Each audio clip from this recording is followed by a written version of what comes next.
علامہ اقبال علیہ رحمہ فرماتے ہیں کہ میں گھر آیا اور ہمارے گھر کے سامنے ایک سائل کھڑا تھا.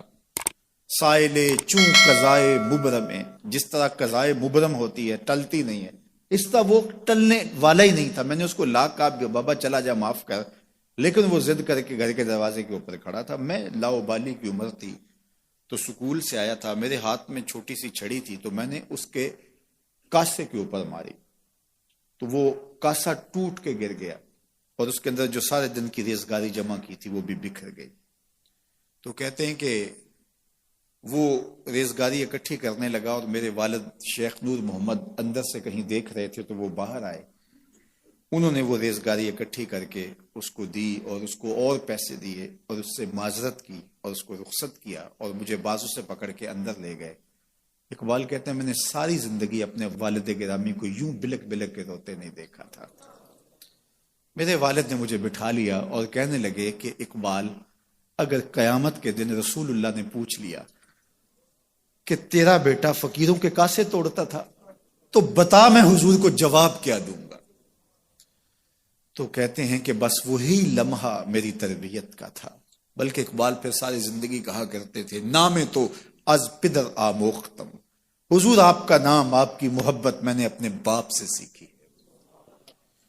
یعنی حضور کا سامنا کیسے کروں گا. اور پھر یہ اقبال کے کلام میں آخر تک یہ چیز آتی ہے کہ کیسے حضور کا سامنا ہوگا. تو غنی از ہر دو عالم من فقیر، روز محشر عذرہائے من پذیر، گر تمی بینی حسابم ناگزیر، از نگاہ مصطفیٰ پنہا بغیر. اقبال بھی پھر آخر میں دعا کرتے ہوئے اللہ کی بارگاہ میں عرض گزار ہوتا ہے مالک تو غنی ہے، میں تیرا فقیر بندہ ہوں، تو مجھے یوں ہی معاف کر دے، میرا حساب نہ لینا. لیکن اگر میرا حساب لینا بڑا ضروری بھی ہوا تو یہ مہربانی کرنا حضور کے سامنے نہ لینا، میں حضور کو کیا منہ دکھاؤں گا. تو یہ فکر ملی کہاں سے؟ یہ باپ کی تربیت سے ملی، یہ ماں کی آغوش سے ملی. تو یہ ماں باپ کی ذمہ داری ہے کہ بیٹا جب کسی کا دل توڑے، جب کسی سے زیادتی کرے تو باپ وہیں اس کا راستہ روکے. اور ایک فقیر کا لاؤبالی پن کے اندر کاسا توڑ دیا اور باپ نے پھر ایسی تربیت کی کہ اقبال ساری زندگی لوگوں کے دل جوڑتا رہا، ساری زندگی بتاتا رہا کہ انسان کی اصل صورت کیا ہوتی ہے. دل نہیں شاعر کا ہے کیفیتوں کی رستخیز، کیا بتاؤں کہ درون سینہ کیا رکھتا ہوں میں، در غم دیگر بسوزو دیگر آرا ہم بسوز، گفت مت روشن حدیث گر توانی دار ہوش، کہہ گئے ہیں شاعری جزویست از پیغمبری، ہاں سنا دے پڑھ کے ان کو پیغام سروش.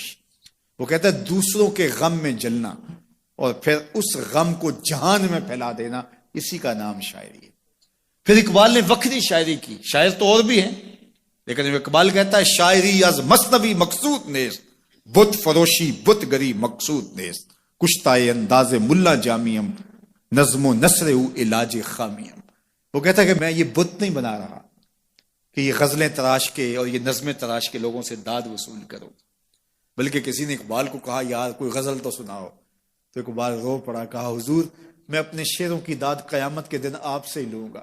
یارا مرا غزل خانے شمردن، یاروں نے تو مجھے غزل خان سمجھ لیا، میرا تو مقصد ہی اور ہے. بلکہ ان شعراء پہ تنقید اقبال نے کی. عشق و مستی کا جنازہ ہے تخیل ان کے اندیشہ تاریخ میں قوموں کے مزار، چشم آدم سے چھپاتے ہیں مقامات بلند، کرتے ہیں روح کو خوابیدہ بدن کو بیدار. ہند کے شاعر و صورت گر و افسانہ نویس، آہ بیچاروں کے اعصاب پہ عورت ہے سوار. ہر وقت لب و رخسار کے تذکرے، ہر وقت نشیلی آنکھوں کی کہانیاں، ہر وقت کدے رانا کی باتیں. کہا تم اس خول سے نکل ہی نہیں رہے، تمہاری شاعری صرف ایک عورت کے گرد گھوم رہی ہے جس نے اس کو تخلیق کیا، اس خالق کے جلوے بھی تو دیکھو نا. تو اقبال پھر اقبال بنتا ہے اور اس کو یہ شعور، یہ آگہی، یہ نور ملتا کہاں سے ہے؟ یہ باپ سکھاتا ہے. باپ کے بعد پھر مولوی میر حسن ملتا ہے جو استاد اقبال کو اقبال بنا دیتا ہے. تو یہ ماحول انسان کو سکھاتا ہے. تو میں اور آپ دیکھیں کہ ہم اپنی اولاد کو کیا دے رہے ہیں. تو کبھی بھی اپنی اولاد کو اس کی اجازت نہ دیں کہ وہ کسی کمزور پر ظلم کرے. جب کمزور پر آپ کی اولاد ظلم کرتی ہے، زیادتی کرتی ہے، تو پھر وہ بڑی ہو کر کے ظالم بنے گی، جابر بنے گی۔